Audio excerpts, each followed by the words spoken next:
할렐루야. 네, 잘 오셨습니다. 여러분 지난주에 광고 드렸던 것처럼 우리 이용 목사님이 이제 이동하시는데 기도해 주신 덕분에 우리 목사님 다음 사역지가 임지가 정해졌습니다. 수원에 있는 서부교회입니다. 수원 서부교회.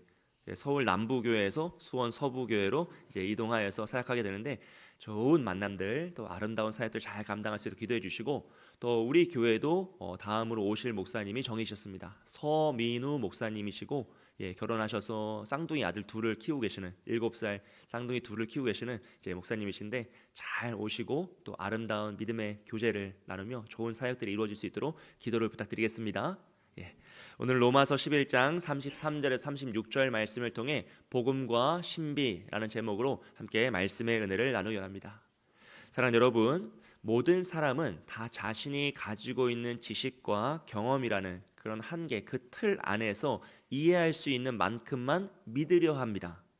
이건 어쩌면 당연한 반응일 수 있습니다. 왜냐하면 내가 알지 못하는 지식, 내가 경험하지 못한 새로운 세계, 또 무엇인가 새로운 시도라는 것 자체가 물론 도전의식을 가지고 그것 가운데 뛰어드시는 분도 계시지만 대부분의 분들은 그 새로운 것에 대한 부담감이 있죠. 또 때로는 불편함도 있고 또 두렵기도 하기 때문입니다.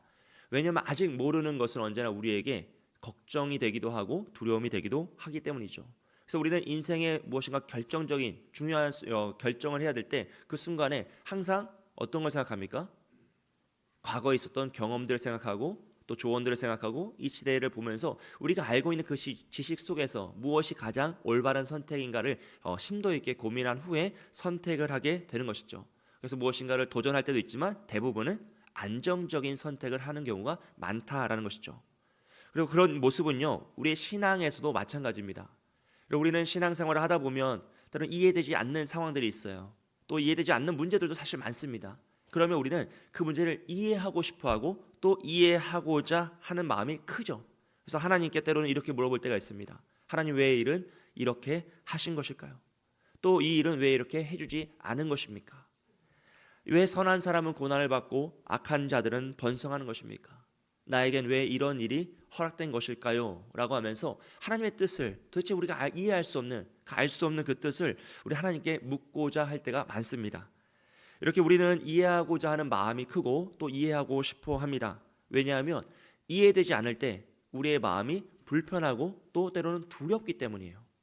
그런데 바울은요, 복음을 쭉 설명하다가 이해되지 않는, 어떤 의미에서 우리의 이해의 영역을 뛰어넘는 하나님의 그 크신 계획을 깨닫고 나서 갑자기 설명을 멈추고요, 찬양을 하기 시작합니다. 약간 인도의 그 발리우드 같은 영화의 요소거든요. 인도 영화 다 한번 보시잖아요. 갑자기 대화하다가 갑자기 뭐 하죠? 갑자기 노래하고 막 춤을 춰요. 제가 이제 예전에 새얼간이라는 영화를 보고 감동을 받아가지고 인도 영화를 좀 본 적이 있어요. 근데 보다 도대체 이 부분이 적응이 안 되는 거예요. 분명히 진지한 대화를 하다가 갑자기 춤을 추고 온 사람 스태프들이 다 나와서 춤추는 그런 모습이 좀 안 맞다 해서 이제 안 보고 있는데, 지금 이 로마서 11장 마지막이 그런 부분이라는 거예요. 바울은 지금 사실 로마서 1장부터 11장까지 복음의 내용과 능력을 아주 논리적으로 치밀하게 설명하고 있습니다. 모든 사람이 이렇구나라는 것을 깨닫게 하려고 그 논리를 쭉 설명하고 있어요. 그런데 드디어 11장 마지막 그 대단원의 결론에 도달해서 갑자기 깊도다 하나님의 지혜와 지식의 풍성함이여 라고 하면서 찬양을 외치고 있는 거예요. 이것은 이것입니다 라고 하면서 복음을 딱 논리적으로 한마디로 정리해 준 것이 아니라 갑자기 우리가 알 수 없는 그 신비로운 하나님의 그 광활하신 계획 앞에서 모든 것을 내려놓고 하나님께 경배를 올려드리고 있는 것이죠. 그의 입술에서 신학이 찬양으로 바뀌고 있습니다. 논리가 예배로 바뀌고 있습니다. 왜냐하면 복음은 단순한 논리의 결과가 아니라 하나님의 신비로운 계획이기 때문이죠. 그래서 바울은 복음을 다 이해했다라고 마지막에 고백하는 것이 아니라 하나님의 그 신비로움 앞에서 무릎을 꿇고 주님을 경배하고 찬양을 올려드리는 것으로 마무리를 하고 있습니다. 오늘 말씀을 통해서요, 이 복음의 신비가 무엇인지, 그리고 그 신비 앞에서 우리는 무엇을 해야 될지, 어떤 마음을 가져야 할지 함께 살펴보고자 합니다. 첫째로 이 복음의 신비 3가지를 살펴볼 텐데, 첫째는 하나님의 지혜의 신비입니다. 우리 33절 말씀을 다 함께 읽어보겠습니다. 함께 읽습니다. 깊도다 하나님의 지혜와 지식의 풍성함이요 그의 판단은 헤아리지 못할 것이며 아멘. 바울은 로마서 9장부터 11장까지 이스라엘의 넘어짐, 자신의 동족이 복음을 받았지만 넘어지는 그 모습, 또 그 넘어짐으로 인해서 이방인에게 복음이 선포되어서 그들이 함께 구원의 백성이 되는 것, 그 나중에는 이 이방인들의 충만함으로 말미암아 이스라엘이 다시 회복하게 될 그 복음의 신비로운 계획을 설명해요. 근데 이스라엘은 선택받았지만 하나님의 그 선택하심 앞에서 어떻게 합니까? 복음을 거부했어요. 심지어 예수 그리스도를 죽이기까지 했습니다. 그러면 이스라엘의 선택하신 하나님의 그 선택이라는 것이 실패한 것처럼 보일 수 있다는 것이죠. 하지만 하나님의 그 크신 구원의 계획에서는 이 이스라엘의 넘어짐이 실패가 아니다라는 것이에요. 하나님은 그들의 넘어짐을 통해서 그 복음이 이제는 이방인에게까지 선포되게 했습니다. 그리고 이방인들의 그 복음의 충만함을 통해서 이스라엘이 다시 한번 도전을 받고 하나님께 돌아올 것이다 라고 말씀하세요. 이것은 인간의 눈으로는 이해할 수가 없는 부분이죠. 왜냐하면 우리는 근시안적으로 보기 때문에 이 구원의 큰 역사를 다 이해할 수도 없고 바라볼 수도 없습니다. 그런데 그 신비로움 앞에서 인간이 넘어진 그 자리가, 지금 이스라엘이 넘어진 그 자리, 그 동족이 실패해서 바울이 가슴을 찢으며 기도했던 그 자리가 실패한 자리가 아니라 하나님의 또 다른 구원의 계획, 더 크신 구원의 역사가 이루어지고 있다라는 것을 이야기하는 것이에요. 그래서 바울의 생각에는, 바울의 눈과 그 경험으로는 다 이해할 수 없었는데 하나님의 그 크신 놀라운 계획을 보니 하나님의 그 계획이 우리의 한계를 뛰어넘는구나, 우리의 생각을 뛰어넘는구나, 정말로 하나님의 질서는, 하나님의 그 은혜는 깨달을 수가 없구나, 그 신비는 다 알 수가 없구나라는 놀라운 고백을 하고 있는 것입니다. 그래서 바울은요, 이 계획과 질서를 깨닫고 나서 이렇게 찬양하는 거예요. 도대체 헤아릴 수가 없구나, 신비로움을 내가 찾을 수가 없구나, 깊도다 하나님의 지혜와 지식의 풍성함이요 라고 하면서 찬양을 올려드리는 것입니다. 여러분, 복음의 신비는 이해를 통해서 깨달아지는 대상이 아니라 경배해야 될 대상이다 라는 것을 알 수 있어요. 하나님의 지혜는 우리의 계산보다 더 깊고 광활하며 넓은 줄 믿습니다. 그래서 우리의 생각에는 왜 이런 일이? 라고 하나님께 묻고 싶지만 하나님은 그 모든 일을 통해서 더 크신 구원의 과정을 이루어 가시는 줄 믿습니다. 할렐루야. 사랑하는 여러분, 그래서 때로는요, 그 길이, 그 방법이 우리의 생각과 달라서 실패한 것처럼 보이고 넘어진 것처럼 보일 수 있다는 것이에요. 하지만 바울의 고백처럼 하나님은 결코 실패하지 않으시는 줄 믿습니다. 미국의 짐 엘리엇이라는 선교사님이요, 20살에 신학을 공부하시다가 한 번도 복음을 받지 못한 자들, 복음의 미접촉, 그 종족들에게 복음을 전하고자 하는 강렬한 소명을 받아요. 그래서 그가 공부하고 또 이제 엘리자베스라는 여성과 결혼한 후에 남아메리카에 있는 에콰도르로 선교를 나갑니다. 그래서 그곳에서 외부와 접촉하지 않은 아우카족이라는 그 부족에 대해서 알게 되고, 그들에게 복음을 전하기 위해 함께 떠났던 4명의 선교사님들, 총 5명의 그 선교팀들이 언어를 공부하고 그들의 부족의 문화를 공부하면서 복음을 전하기에 준비해요. 그리고 오랜 준비 끝에 1956년 1월 8일 드디어 그 준비를 마치고 이 아우카 부족의 영역으로 들어가요. 근데 외부인들이 자신들의 영역에 들어왔다라는 소식을 듣고 이 아우카 부족의 전사들이 달려와서 창을 던져 그 선교사님들을 다 죽입니다. 한순간에 그 자리에서 모든 선교사님이 순교하였어요. 그때 이 짐 엘리엇 선교사님 나이가 28세입니다. 그 젊은 꽃다운 나이, 그 오랫동안 준비했던 그 선교가 한순간에 그들의 영역에 들어가자마자 순교로 마무리가 되어버렸습니다. 사실 여러분, 이런 사건들은요, 선교의 역사에서 사실 너무 많아요. 그리고 우리는 이런 소식을 접할 때마다 도대체 이것이 무엇인가라는 알 수 없는 그 하나님의 뜻 앞에서 도대체 알 수 없는 그 마음, 그 탄식을 하게 되죠. 얼마나 슬프고 안타까운 일입니까? 심지어 그 순교의 대상이 우리의 가족이었다면 우리의 마음이 어떻겠습니까? 우리가 파송한 선교사님이었다면 우리의 마음이 얼마나 허무하고 또 애통하고 슬프겠습니까? 여러분, 그들이 기도를 안 해서 이런 일이 일어났을까요? 그들이 준비가 부족해서 이런 아픔을 맞이했겠습니까? 그들의 죽음 앞에서 그들의 가족은 어떤 마음이었을까요? 그들을 파송하고 기도했던 그 교회와 성도들은 대체 어떤 마음이었겠습니까? 28살이라는 그 젊은 나이에 죽음을 맞이하는 그 짐 엘리엇 선교사님은 그 마지막 순간 어떤 마음을 가졌을까요? 그의 인생과 그의 준비의 모든 과정을 생각해보면 도대체 우리는 그 의미를 알 수 없을 때가 많습니다. 어떤 의미에서 모든 것이 실패한 것 같고, 모든 준비와 모든 수고와 헌신이 아무것도 아닌 것처럼 사라지는 그 순간 앞에서 좌절하게 되는 것이죠. 하지만 오늘 바울의 고백처럼요, 하나님의 계획은 실패하지 않는 줄 믿습니다. 이 짐 엘리야 선교사님의 그리고 그 팀이 모든 순교한 후에 그들의 가족들이요 다시 그 아우카 부족을 품고 기도하기 시작했어요. 그래서 짐 엘리야 선교사의 부인이었던 엘리자베스 엘리엇과 그 모든 가족들은 자신들이 그 부족에게 다시 들어가겠다라고 고백합니다. 모두가 말렸습니다. 선교팀이 말렸고 그들을 파송했던 교회가 말렸어요. 그 부족은 침입하는 자들을 다 죽이고 보는 말이 통하지 않는 부족이니 이 선교를 하면 안 된다. 그 부족에게만큼은 들어가면 안 된다라고 이야기했어요. 하지만 그들은 자신이 사랑한 남편이 목숨을 걸고 선교했던 그 부족을 포기하지 않고 오랜 준비를 하고 또 그 부족을 품고 기도하고 심지어 목숨을 걸고 그 부족에 들어가요. 그들에게 사랑과 용서로 복음을 전하고요. 그 부족이 대부분이 예수 그리스도를 믿는 역사로 마무리가 됩니다. 사랑하는 여러분, 인간의 눈에는 모든 것이 실패한 것처럼 보이는 자리가 하나님의 구원의 계획에서는 더 큰 구원의 역사로 나아가는 그 지점이 될 수 있다는 것입니다. 이후에 짐 엘리야 선교사님의 그 소식이 온 세상에 전해지고요. 젊은이들이 도전받기 시작했어요. 20대 청년, 20살에 그 도전을 받고 28살에 생을 마감한 인생이지만 그의 인생이 많은 젊은이들의 마음속에 불을 일으켰고 그들은 선교를 향하여서 자신의 삶을 헌신합니다. 그 이후에 밝혀진 것이지만 그 선교사님들의 그 순교를 당할 때 그들의 호주머니에는요 권총이 있었어요. 근데 한 발도 쏘지 않고 창을 맞으며 죽음을 선택했던 것이죠. 왜냐하면 그 이후에 그 부족이 순교한 그들을 통하여서 복음을 받아들이기를 원했기 때문입니다. 그리고 그런 엘리야 선교사님의 일기장에 있었던 그 한 문장은 오늘도 우리의 가슴에 뜨겁게 하는 그 은혜가 있죠. 영원한 것을 얻기 위해 영원하지 않은 것을 버리는 사람은 바보가 아니다라는 것이에요. 영원한 것을 얻기 위해 영원하지 않은 것을 버리는 사람은 바보가 아니다라는 그 한 문장이 많은 젊은이들과 오늘도 우리에게 도전을 주는 것입니다.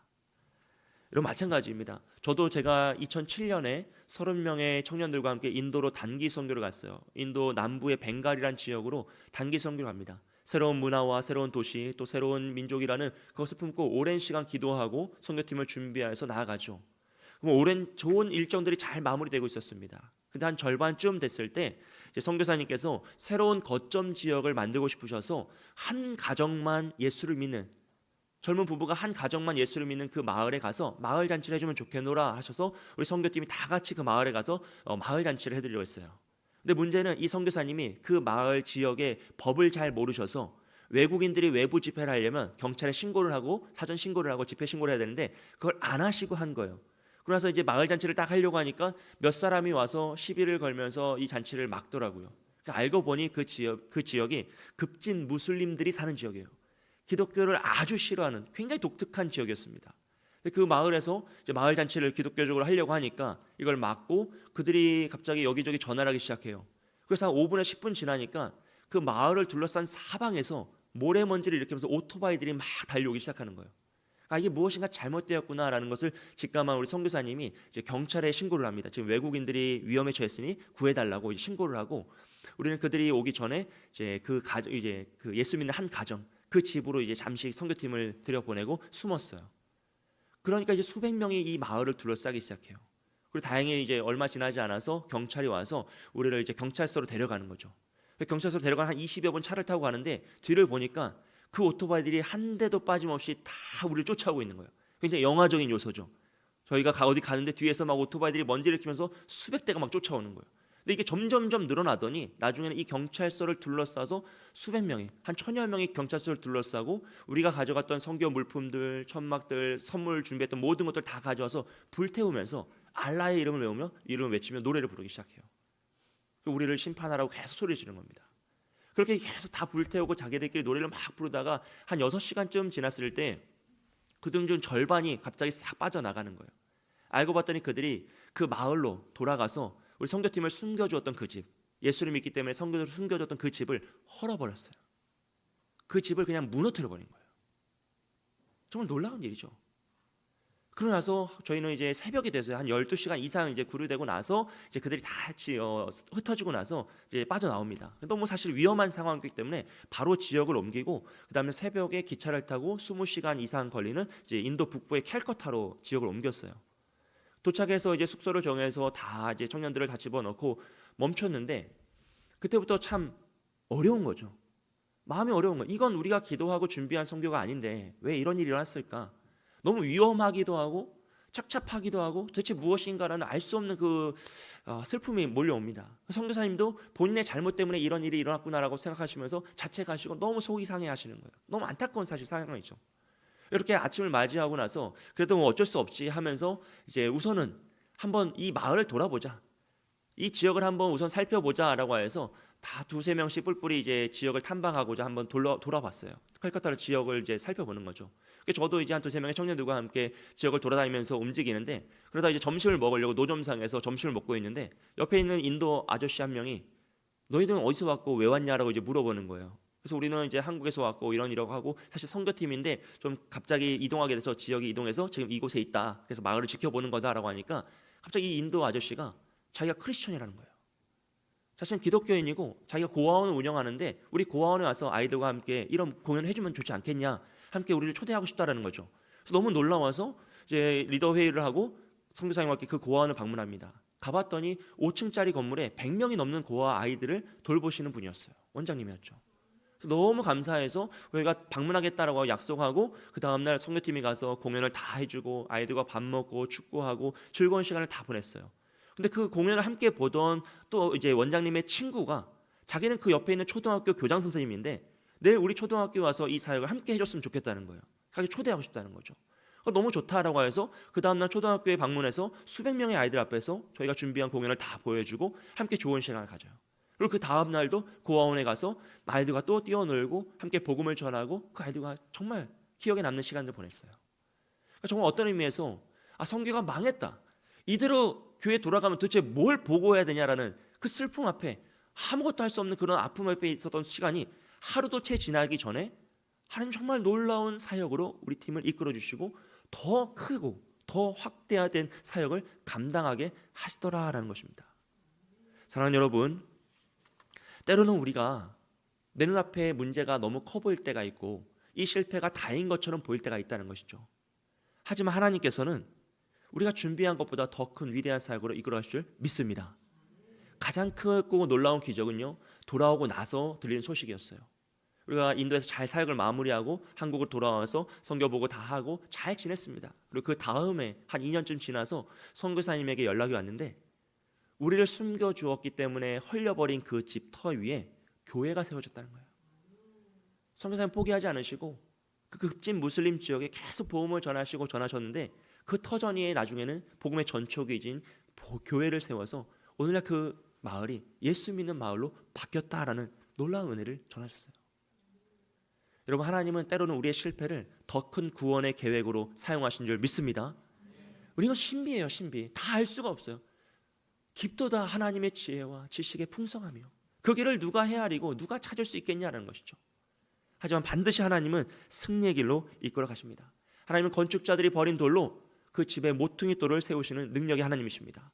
여러분, 그 하나님의 때와 방법은 우리의 생각과 다를 수 있지만 반드시 그 길 가운데 하나님 역사를 일으키신다는 믿음을 가지시고 끝까지 그 어려움 속에서도 그 실패의 순간에도 하나님에게 찬양을 올려드리길, 경배와 찬양을 올려드리는 우리 모두가 되기를 주님의 이름으로 축복드립니다. 둘째로는요, 우리 인간의 한계의 신비입니다. 우리 34절과 35절 말씀을 다 함께 읽어보겠습니다. 함께 읽습니다. 누가 주의 마음을 알았느냐? 갚으심을 받겠느냐? 아멘. 여러분, 바울은 하나님의 그 신비 앞에서 그 위대하신 계획 앞에서 인간의 지혜의 한계를 선포하는 거죠. 누가 주의 마음을 알 수 있고 누가 그의 모사가 되고 누가 주께 먼저 드려서 받을 것이 있느냐? 즉 우리는 한계가 있고 연약한 무지한 자들이다라는 것을 믿음으로 고백하는 것입니다. 하나님의 계획은 인간의 설명보다 인간의 그런 설명을 필요로 하지 않고요, 또 우리가 무엇인가 교정할 수 있는 대상이 아닙니다. 우리는 이걸 사실 다 인정해요. 하나님 우리보다 위대하시고 우리는 하나님의 구원의 계획에 간섭할 수 없고 우리가 무엇인가 조언을 한다고 해서 하나님의 그 지혜가 더 풍성해지지 않는다는 걸 다 알고 있어요. 하지만 때로는 우리는 하나님에게 간섭하고 싶을 때가 있다는 거예요. 첨언하고 싶을 때가 있다는 것이죠. 그래서 하나님께 왜 이렇게 하십니까? 또 왜 이렇게는 하지 않으십니까? 라고 묻는 거예요. 하나님, 저 사람보다는 이 사람이 낫지 않습니까? 저 사람 하나님 잘 모르시는 것 같은데 저 사람 나쁜 사람이에요. 이 사람 좋은 사람이에요. 누구에게요? 나에게요. 네, 나에게. 우리는 그러면서 하나님 이 일을 이렇게 해주셔야죠, 이 일을 이렇게 해주셔야죠 라고 하며 하나님의 그 역사에 무엇인가를 더하고 싶을 때가 있다는 것이죠. 우리의 마음과 내 뜻을 어떤 의미에서 관철시키고 싶을 때가 있다는 것입니다. 그런데 문제는요, 하나님은 한 번도 우리에게 물어보신 적이 없다는 거예요. 하나님 한 번도 우리에게 우리의 의견을 또는 우리의 그런 조언을 찾으신 적이 없습니다. 왜냐하면 하나님의 계획은 우리의 이해보다 더 크고 넓고 광활하고 완전하기 때문이죠. 그래서 복음의 신비를 아는 사람은요, 하나님에게 따지는 것이 아니라 엎드리는 것이죠. 무릎을 꿇는 것입니다. 사랑하는 여러분, 하나님은 우리의 조언이 아니라 순종과 믿음을 원하십니다. 그래서 믿음은 이해된 후에 동의하는 것이 아니라 이해되지 않는 그 순간에도 신뢰하고 순종하는 것이에요. 그렇게 복음은 논쟁과 해석의 결과가 아니라 신뢰와 경배의 결과인 것이죠. 우리가 하나님을 신뢰하고 주님께 경배하며 나아갈 때 주님께서 우리는 더 큰 믿음으로 이끌어 가신다는 겁니다. 요셉을 한번 생각해 보십시오. 그는 형들에게 팔려서 고난을 당하죠. 억울하게 감옥에 갇히기도 합니다. 버림받았습니다. 아무것도 되는 게 없어요. 그런데 그 모든 과정은 결국 하나님의 섭리 안에서 하나님께서 이끌어 가시는 그 신비로운 계획 속에서 진행되더라는 것입니다. 나중에 그가 그 모든 것을 깨닫고 나서 뭐라고 고백하죠? 창세기 50장 20절 말씀 함께 읽습니다. 당신들은 나를 해하려 하였으나 하나님은 그것을 선으로 바꾸사 오늘과 같이 많은 백성의 생명을 구원하게 하시려 하셨나니. 아멘. 이 고백의 믿음의 고백이 결국은 이 섭리의 모든 과정, 신비로운 그 과정을 깨달은 자의 고백이다라는 것입니다. 미국의 유명한 복음 전도자였던 코리 텐 붐이라는 여사가 있습니다. 이 여사님은 1892년 네덜란드의 그 믿음의 가정에서 태어났어요. 그런데 세계 제2차 대전이 일어났을 때 이 가정은 유대인들을 숨겨줘요. 그러다가 이제 나중에 독일군들에게 이것이 발각되어서 모든 가족이 다 나치 수용소에 잡힙니다. 그 수용소에서 이 코리 텐 붐이라는 여사는 이제 어린 아이였죠.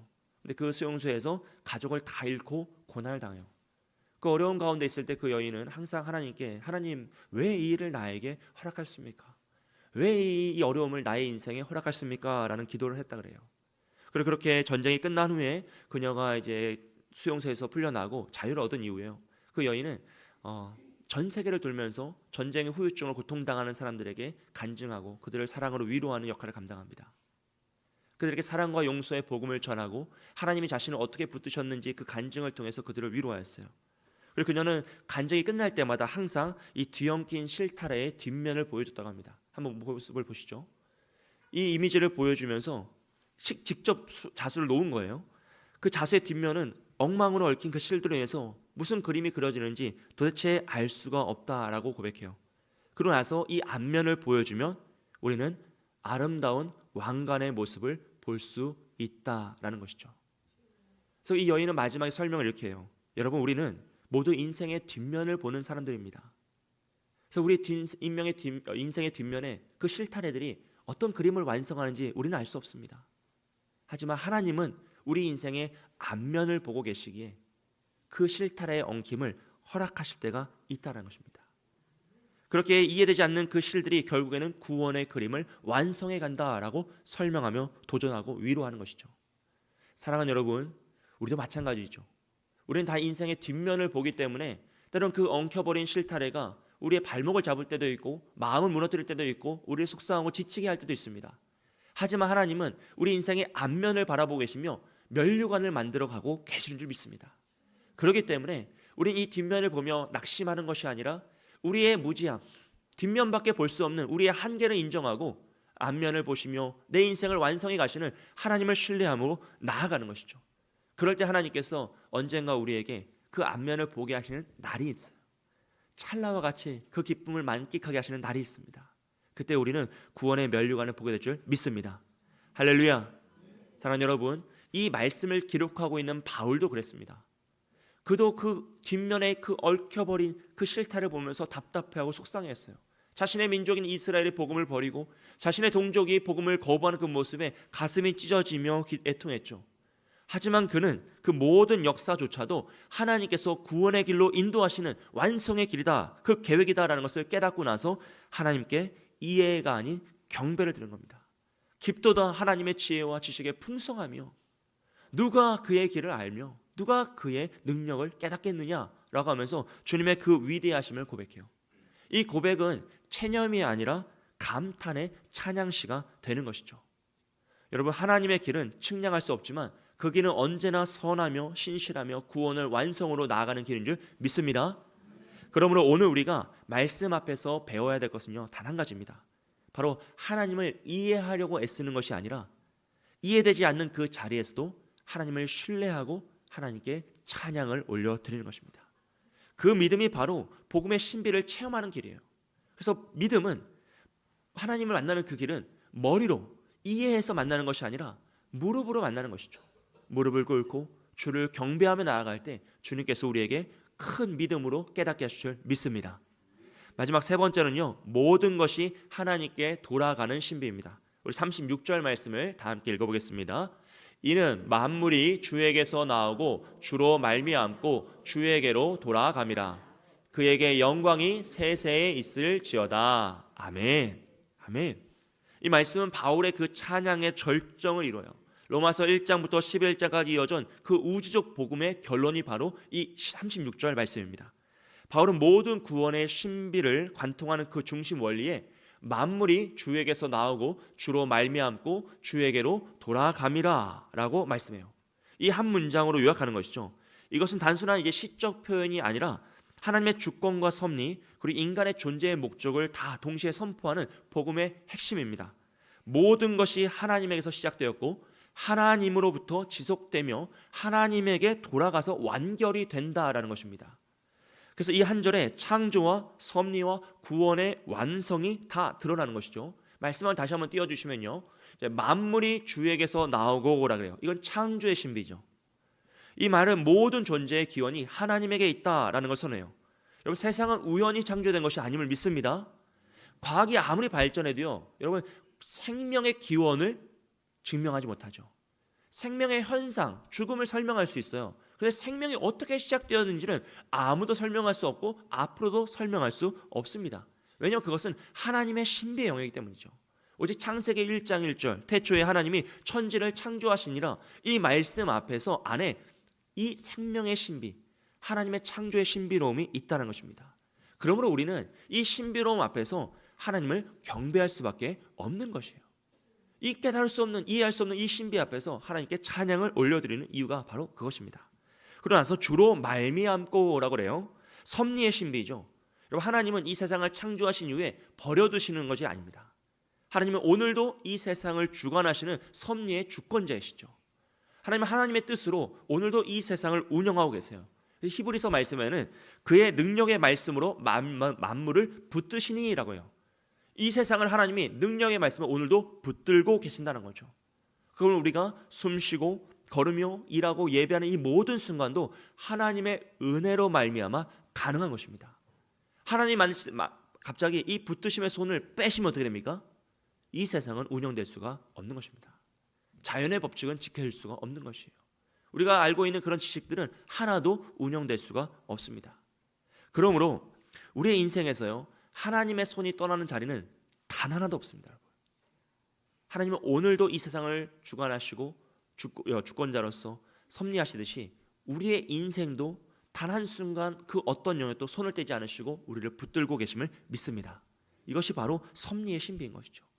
그래서 주에게로 돌아감이라 그랬어요. 이건 완성의 신비입니다. 이 표현은 모든 것의 목적이 하나님에게 있다라는 것을 의미해요. 하나님으로부터 말미암아 시작되었고 하나님으로부터 말미암아 주관 이거 오늘도 운영되고 있고 마지막에 하나님에게 돌아가서 모든 것이 완성된다는 것이죠. 이것이 바로 복음의 종말론적인 방향성입니다. 여러분, 우리가 이 땅에서 겪는 모든 고난과 기쁨과 성장의 과정들, 또 예배하는 이런 신앙의 여정들은요, 다 하나님께 돌아가는 과정이죠. 우리는 다 하나님께로부터 왔고 다시 하나님께 돌아가는 인생을 사는 것이에요. 우리가 이 진리를 붙들 때 우리 인생의 중심이 바뀝니다. 나를 중심으로 살아가는 것이 아니라 하나님을 중심으로 살아가서 하나님께로 돌아가는 그 여정의 삶을 살아가는 것이죠. 그래서 아브라함은 스스로를 나그네라고 표현했던 것이 이것입니다. 내가 하나님께로 돌아가는구나. 내가 갈 바를 알지 못하여서 정처 없이 떠도는 인생인데, 그래서 나는 이 세상에서 집을 짓는 것이 아니라 장막에 거하는 인생인데 결국 나는 하나님께로 다시 돌아가야겠는구나. 그것을 깨달은 것이 아브라함의 믿음이었던 것이죠. 우리는 이 진리를 붙들어야 합니다. 우리의 인생의 중심은 내가 아닙니다. 오직 하나님이시죠. 우리의 인생의 터전은 이곳이 아닙니다. 결국 다시 돌아갈 주의 본향이 있습니다. 그렇기 때문에 우리는 이 삶에서 예배하며 주님을 찬양하며 주님을 기뻐하며 주님과 함께 동행하다가 그 신비로운 주님의 계획에 이끌려 다시 주님께로 돌아가게 된 것입니다. 이것이 바로 우리 인생의 결론인 줄 믿습니다. 그 마지막 결론 앞에서요, 그에게 영광이 세세에 있을지어다 아멘이라고 하면서 이 영원한 예배의 신비를 풀고 있습니다. 그럼 바울은 이 마지막 구절을 통해서 단순한 결론이 아니라 영원한 찬양으로 우리를 초대하는 것이에요.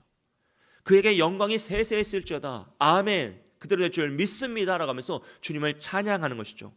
복음을 깨달은 자는 논리적 결론에 도달하는 것이 아니라 모든 것이 하나님의 은혜이구나, 하나님의 신비로움의 그 계획이구나 깨닫고 주님께 예배하는 자리로 나아간다는 것입니다. 주님을 찬양하는 자리로 나아가는 것이죠. 그래서 이 찬양은 일시적 감정의 표현이 아니라 복음을 통해 하나님 중심으로 변화된 그 영혼의 존재적 반응인 거예요. 그래서 복음을 받아들이는 사람은 마음속에서 찬양할 수밖에 없는 것이죠. 그 복음이 우리를 붙잡을 때 우리는 온통 하나님을 찬양하는 존재로 나아갈 수밖에 없습니다. 하나님께 영광을 돌리는 것은 그래서 우리 인생의 목적과 목표가 되는 것이죠. 솔리데오 글로리아, 하나님께 영광을 올려드립니다. 이 고백이 바로 로마서 11장 36절의 핵심입니다. 여러분, 복음의 신비는 결국 영광의 신비로 마무리되고 있어요. 우리가 다 할 수 없는 그 신비로움이 결국 하나님의 영광, 하나님께 영광을 올려드리는 것이구나 라는 것을 깨달음으로써 마무리가 되고 있는 것입니다.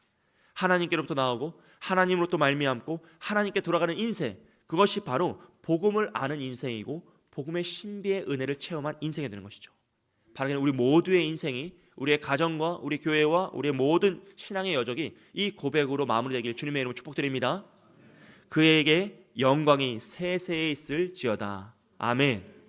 사랑하는 여러분, 복음은 우리가 다 이해할 수 있는 진리가 아닙니다. 복음은 우리의 이해를 뛰어넘는 신비의 영역이에요. 그래서 이 신비 앞에 선 사람은 더 이상 묻고 따지고 논리와 그런 진리를 캐고 그것을 정립하고자 하는 애쓰는 것이 아니라 깊도다 하나님의 지혜와 지식의 풍성하며 만물이 주에게서 나오고 주에게로 말미암고 주께로 돌아가나니 그에게 영광이 세세에 있을지어다 아멘이라고 경배를 올려드리는 것입니다. 그러므로 이해보다 경배를 선택하시길 축복합니다. 복음은 이해의 대상이 아니라 경배의 대상입니다. 또한 신비를 풀려고 애쓰지 마시고 신비 앞에 엎드리십시오. 이해되지 않아도 하나님을 찬양할 수 있는 것이 성숙한 믿음입니다. 우리가 엎드려 기도하고 주님을 찬양할 때 주님은 더 깨닫게 하시는 것이죠. 그리고 더 나아가서 나 중심이 아니라 하나님 중심으로 옮겨가십시오. 그래서 우리의 신앙의 방향이 내가 구원받았다가 아니라 하나님께 영광을 올려드린다, 하나님께서 영광 받아 주신다가 되어야 하는 것이죠. 그리고 복음의 신비를 노래하는 예배자가 되시기를 주님의 이름으로 축복드립니다. 바울은 교리를 끝내는 이 로마서 11장을 마무리하는 그 시점에 갑자기 찬양을 하고 있어요. 11장은 논문의 결론이 아니라 예배의 절정이 되는 것이죠. 지금까지 살펴본 모든 것이 결국 하나님의 영광이다라고 하며 찬양을 합니다. 이런 바울의 복음은요, 머리로 시작했지만 마지막에는 무릎으로 끝나고 있습니다. 내가 이해하고 깨달으려고 애썼지만 마지막에 무릎 꿇고 주님께 경배를 올려드리는 것이죠. 우리 역시 복음을 이해할수록 더 깨달을수록 더 깊이 찬양하고 주님께 무릎 꿇고 경배하는 우리 모두가 되기를 소원합니다. 복음은 인간의 논리를 초월한 하나님의 신비의 영역입니다. 그렇기 때문에 이 신비는 결국 하나님의 영광을 드러내면서 하나님이 우리에게 허락하셔야지만 우리가 감사함으로 나아갈 수 있어요. 그리고 하나님께서 우리에게 이미 허락하신 줄 믿습니다. 그러나 우리의 입술에 오직 바울의 고백처럼 찬양과 경배가 풀려나서 이 구원의, 이 복음의 신비 앞에서 더 힘써 찬양하는 저와 여러분이 되시길 주님의 이름으로 축복드립니다. 함께 기도하겠습니다. 합심하여 기도하며 나아갈 때 하나님, 때로는 우리의 인생의 이해보다 신뢰를 하는 믿음을 주셔서 정말로 이해되지 않는 그 상황 속에서 모든 것이 실패한 것 같은 그 상황 속에서도 하나님의 지혜와 선하심을 신뢰하며 끝까지 찬양하고 경배하는 우리가 되게 해달라고, 하나님의 섭리 안에서 실패를 새롭게 보는 눈을 허락하여 주셔서 잠시 내가 넘어지고 잠시 내가 무너진 그 자리가 결국 하나님의 영광이 드러나고 하나님의 더 크신 구원의 역사가 일어나는 자리임을 깨닫게 하여 주옵소서. 그래서 모든 영광을 하나님께 올려드리는 삶을 살기 원합니다. 모든 상황 속에서 감사와 찬양을 고백하여 주시고 우리의 입술에 감사가 마르지 않게 해 주시고 찬양이 마르지 않게 해 주시며 오직 무릎으로 주님 앞에 경배를 올려드리는 믿음의 삶을 살게 해달라고 우리 자신을 위해서 기도하시고, 특별히 앞서서 우리가 이름을 불렀던 우리 수험생들 주여 21명의 우리 자녀들을 위해서 기도합니다. 주님, 그들도 하나님을 경배하는 믿음의 자녀가 되게 하여 주옵소서. 이 수능 시험 가운데 어려움당치 않게 해주시고 잘 감당하며 시험을 잘 보게 하시고 모든 결과 앞에서 하나님께 경배하는 믿음의 자녀가 되게 해달라고 우리 수험생들을 위해서 함께